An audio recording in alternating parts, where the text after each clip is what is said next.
इस वीडियो में हम लोग कवर करेंगे जो टॉपिक्स हैं वो ये होंगे कि पी एक्सपेंशन क्या होता है, पी कॉन्ट्रैक्शन क्या होता है, पी को हम कैसे डिटेल में समझ सकते हैं, उसकी बेटर एनालिसिस कैसे कर सकते हैं, low P stocks, high P stocks, value trap क्या होता है और how to properly analyse valuation of a stock just from P. हम कुछ स्टॉक्स के एग्जाम्पल से भी इसको समझने की कोशिश करेंगे and we will try to understand कि किसी भी स्टॉक का पी एक्सपैंड कैसे होता है, पी श्रिंक कैसे होता है और पी एक्सपेक्टली बताता क्या है हमको, यहाँ पे पास्ट अर्निंग्स का क्या इम्पैक्ट होता है और फ्यूचर अर्निंग्स के क्या एंटिसिपेशन से पी रेशियो पे इम्पैक्ट पड़ता है और लोग किसी कंपनी को काफ़ी ज़्यादा प्रीमियम देने के लिए क्यों रेडी होते हैं एज ए इन्वेस्टर।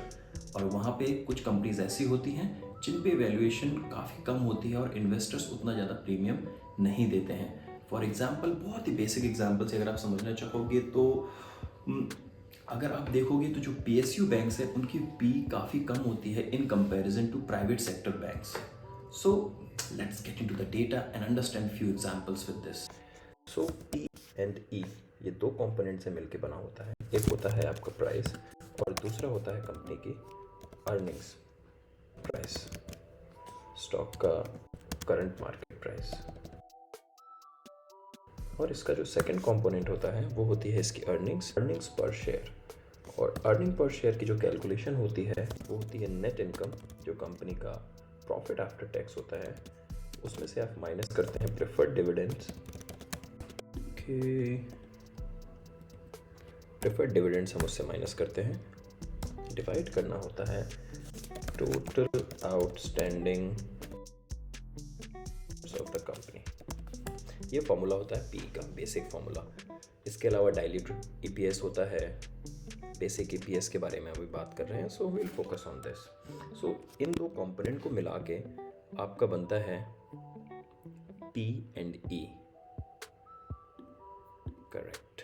सो अब मान लेते हैं एक स्टॉक का जो प्राइस है, स्टॉक का जो करंट मार्केट प्राइस है वो अभी 1000 रुपीज़ है और जो स्टॉक का अर्निंग पर शेयर है वो है 50। सो स्टॉक का जो पी होगा to nothing but 1000 divided by 50। और ये जो 20 जो नंबर आया है डिवाइड करने के बाद में, ये जो डिनोट करता है कि this is the amount investors willing to pay for every 1 rupee 1 INR company makes और इट्स एनुअल प्रॉफिट। सो ये बेसिक डेफिनेशन होती है पी की। अब हम जाते हैं नेक्स्ट टॉपिक में कि पी एक्सपेंशन और पी श्रिंकेज होता कैसे है और इसके लिए हम एग्जांपल्स लेंगे कुछ स्टॉक्स का। तो हमारे सामने है अभी बजाज फाइनेंस का स्टॉक। बहुत ही हाई ग्रोथ कंपनी रही है अपने टाइम पीरियड में। इन्वेस्टर्स ने जो इसमें अच्छे रिटर्न्स अचीव किए हैं, ये उसका गोल्डन टाइम पीरियड था, लगभग 2016 से लेके जो 2022 तक का बुल रन बजाज फाइनेंस ने दिया था। तो अभी हम एक बार इसका रिटर्न कैलकुलेट करते हैं। सो इफ़ वी सी 2016 के स्टार्टिंग से लेके अगर आप देखेंगे जो इसका टॉप 2021-22 यहाँ तक हम देख सकते हैं। तो 2022 तक अगर आप देखेंगे तो स्टॉक ने लगभग 1200% का रिटर्न दिया है। अब हम इसी स्टॉक का जाके पी एक्सपेंशन देखते हैं कि पी ने कैसा बिहेव किया था ओवर दिस टाइम पीरियड। सो 2016 से 2022 की हम पी चेक करते हैं और अगर आप यहाँ पे देखेंगे ये पी रेशियो है स्टॉक का, और 2016 में जो स्टॉक था उसका पी रेशियो अराउंड 40s के आसपास था, जो कि लगभग इस स्टॉक का 40, 43, 44 के आसपास का जो है वो मीडियन भी है पी का।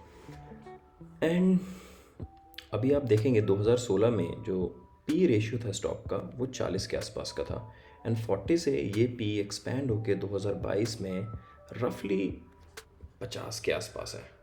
सिर्फ 10 पी इंक्रीज़ हुआ। अगर आप ये टॉप लेवल भी अगर आप ले लेंगे, अगर आप इस लेवल का कंसिडर करेंगे, सो अराउंड 80 की पी तक एक्सपैंड हुई इसकी पी। हाउएवर अगर आप देखेंगे तो स्टॉक ने 1200% के रिटर्न्स दिए हैं पर पी सिर्फ डबल हुआ है।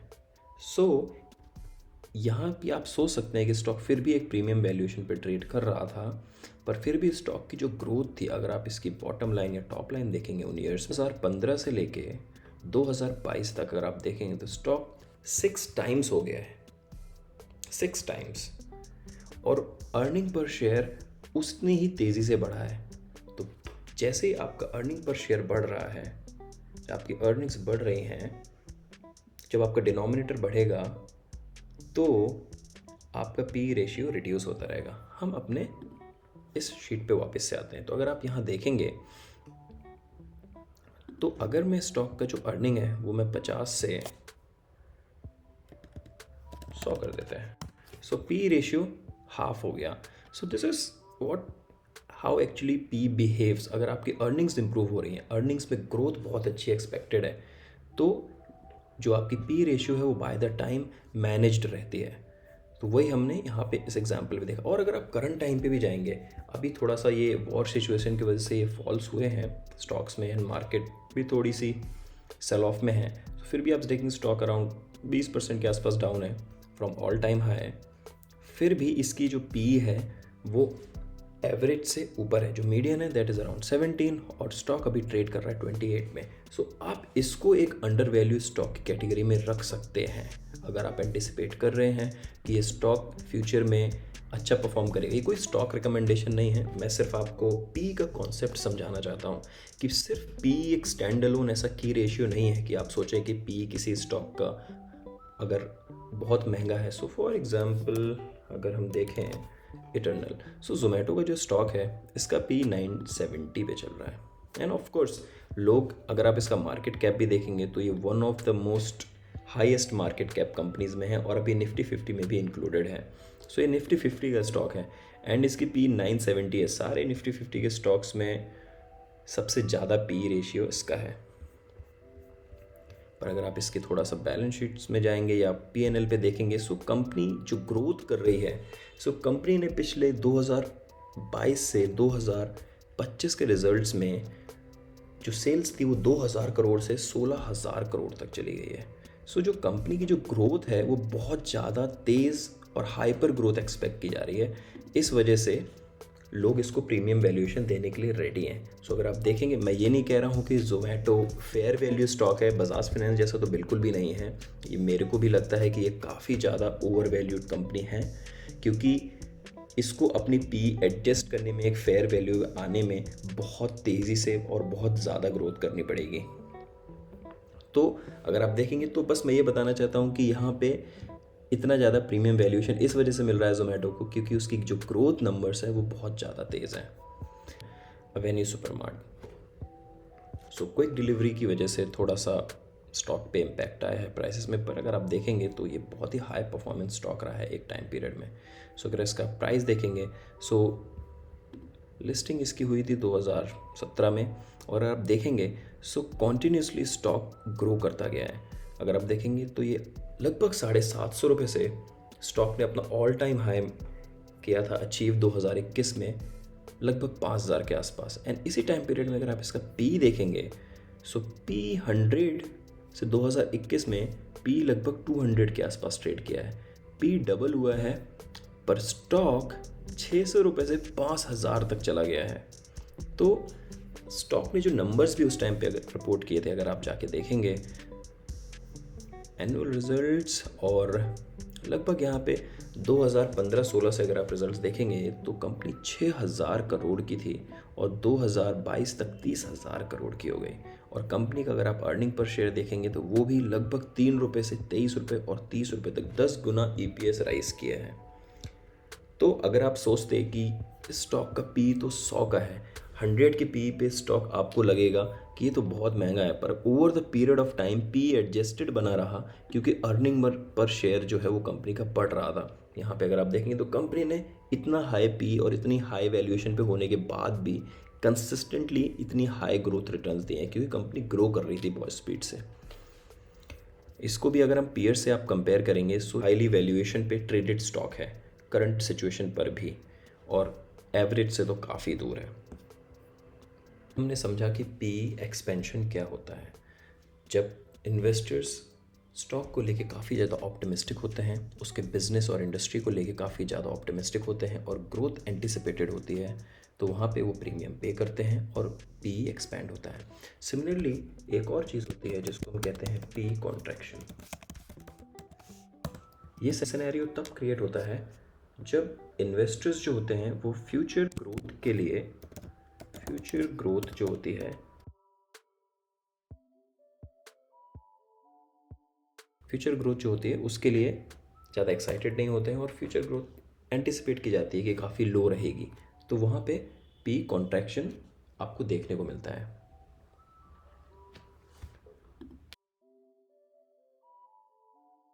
अभी हमने एग्जांपल देखा पी एक्सपेंशन का। सिमिलरली हम एक और कॉन्सेप्ट के बारे में पढ़ेंगे which is P contraction. So P contraction तब होता है जब इन्वेस्टर्स बहुत ज़्यादा स्टॉक की ग्रोथ को लेकर एक्साइटेड नहीं होते हैं, हाई ग्रोथ बॉटम या टॉप लाइन में एंटिसिपेटेड नहीं होती है, तो स्टॉक का पी जो होता है वो गिरता है, वैल्यूएशन जो होते हैं वो उतने ज़्यादा हाई या प्रीमियम नहीं रह जाते हैं।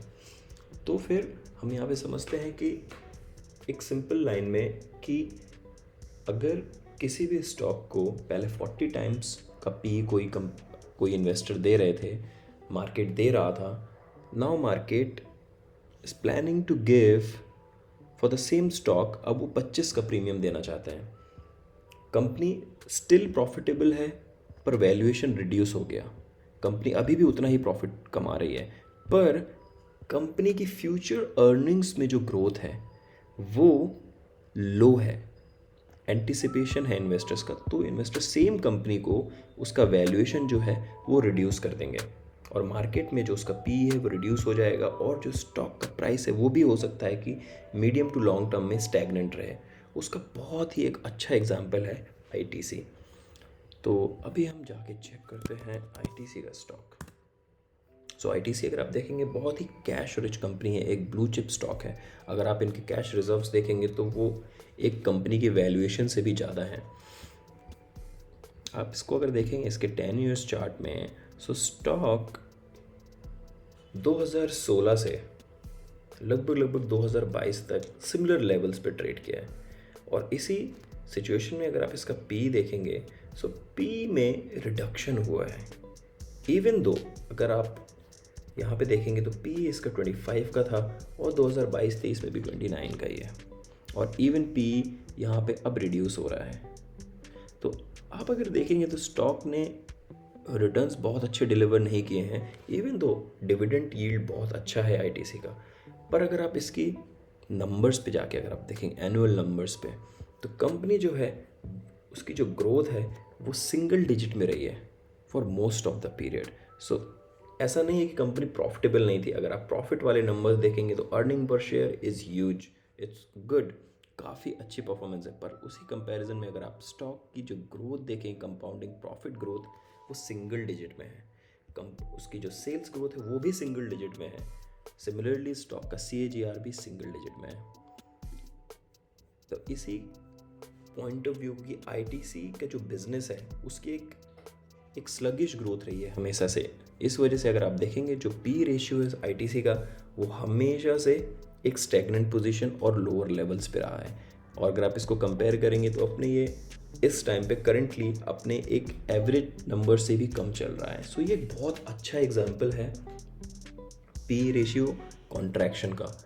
Let's go back to the sheet. और अगर आप देखेंगे तो जो स्टॉक के जो रिटर्न्स होते हैं ये दो चीज़ों पर डिपेंड करते हैं, एक होती है आपकी अर्निंग्स ग्रोथ, और जब मैंने कहा सो फ्यूचर एंटिसिपेशन, जब मैंने कहा अर्निंग्स ग्रोथ तो उसका मतलब होता है future earning growth, anticipated earning growth और चेंज इन पीई रेशियो। सो अगर आप कोई स्टॉक देख रहे हैं जिसका जो पी रेशियो है वो किसी इंडस्ट्री या सेक्टर रिलेटेड इश्यूज़ की वजह से स्टॉक का प्राइस कम हुआ है, तो उसका पी रेशियो रिड्यूस होगा क्योंकि उसके इंडिविजुअल कंपनी के प्रॉफिट्स पे कोई इम्पैक्ट नहीं पड़ा है। तो हो सकता है कि आपको एक स्टॉक एक अच्छे वैल्यूएशन पे मिल जाए, पर कोई भी स्टॉक अगर लो पी पे अवेलेबल है, सिर्फ लो पी पे, तो इसका मतलब ये नहीं होता है कि वो एक क्वालिटी स्टॉक है। So let's take an example of Vodafone Idea. एक टाइम पे बहुत अच्छा स्टॉक था, सारी चीज़ें बहुत अच्छी थी इनके साथ में, बट जैसे ही डुओपोली क्रिएट हुई तो आपने देखा कि stock currently it's in negative earning per share, so we do not have a PE ratio for this stock. और अभी आप जाके अगर देखेंगे तो स्टॉक की जो ग्रोथ है वो नेग्लिजिबल है, और इनफैक्ट इनके नंबर्स जो हैं वो लगभग 10 साल से स्टैग्नेंट है ऑलमोस्ट. सो स्टॉक ना तो प्रॉफिट बना रहा है, ना ही तो आपको अगर लगेगा कि इसका तो पी ऑलमोस्ट ज़ीरो है, ये बहुत ही अच्छा स्टॉक हो सकता है, तो ऐसा ज़रूरी नहीं है. आप एक प्रोबेबिलिटी के बेसिस पे ज़रूर परचेस कर सकते हैं स्टॉक को, और मे बी आप जाके देख सकते हैं कि शायद इसमें कोई मैनेजरियल या गवर्नमेंट हेल्प कर दे तो टर्न अराउंड हो सकता है, बट वो एक प्रोबेबिलिटी का सिनेरियो है. बट आप जस्ट अगर एक डेटा या नंबर्स पे देखेंगे तो आपको समझ में आएगा कि वो कोई स्टॉक अगर प्रीमियम वैल्यूएशन पे ट्रेड कर रहा है 40, 50, 100, 200 की पी पे, तो इसका मतलब ये है कि उसकी जो ग्रोथ है वो अच्छी ग्रोथ एंटिसिपेटेड है in comparison to the stock जो कि बहुत ही चीपर वैल्यूएशन पे अवेलेबल है.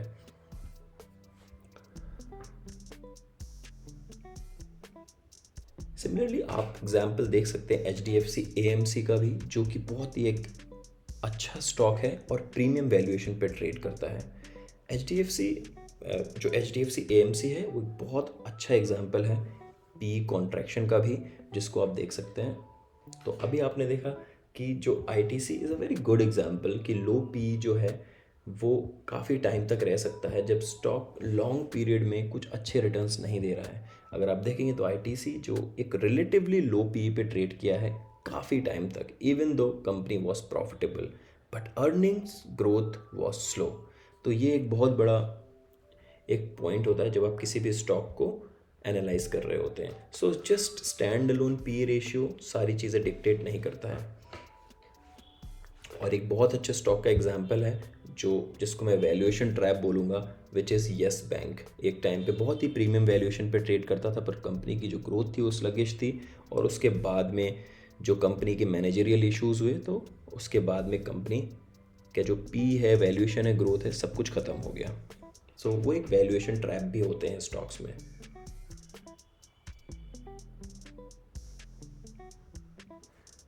एक सिंपल लैंग्वेज में अगर हम समझना चाहें तो जो पी एक्सपेंशन तब होता है जब मार्केट ऑप्टिमिस्टिक होती है स्टॉक के फ्यूचर ग्रोथ के लिए. पी कॉन्ट्रैक्शन तब होता है जब मार्केट कम ऑप्टिमिस्टिक होती है या फिर पेसिमिस्टिक होती है फ्यूचर ग्रोथ को लेके.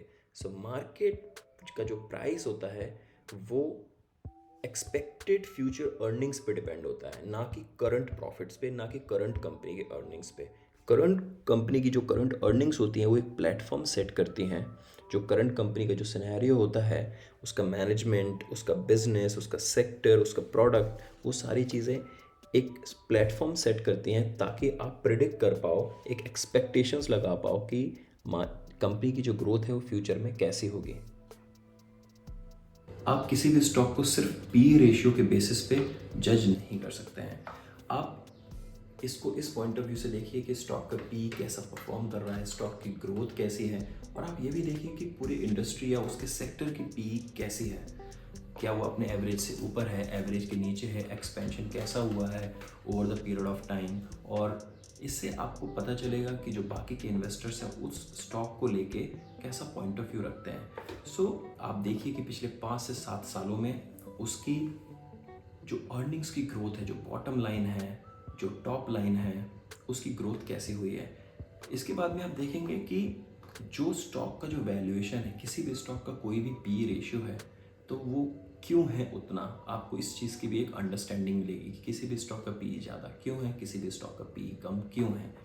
आपको ये भी समझना पड़ेगा कि जो स्टॉक की जो कंबाइंड वैल्यूएशन होती है वो उसके बिजनेस की क्वालिटी के बेसिस पे होती है, ना कि उसके सिर्फ स्टॉक प्राइस. कोई चीज़ समझनी पड़ेगी कि जो मार्केट है वो सिर्फ लो पी को रिवॉर्ड नहीं करता है कि किसी भी स्टॉक का पी कम है आप उसको खरीद लो. Market rewards growth and consistency. Growth होनी चाहिए और कंसिस्टेंटली ग्रोथ होनी चाहिए स्टॉक में, उसकी परफॉर्मेंस में, उसकी बिजनेस क्वालिटी में.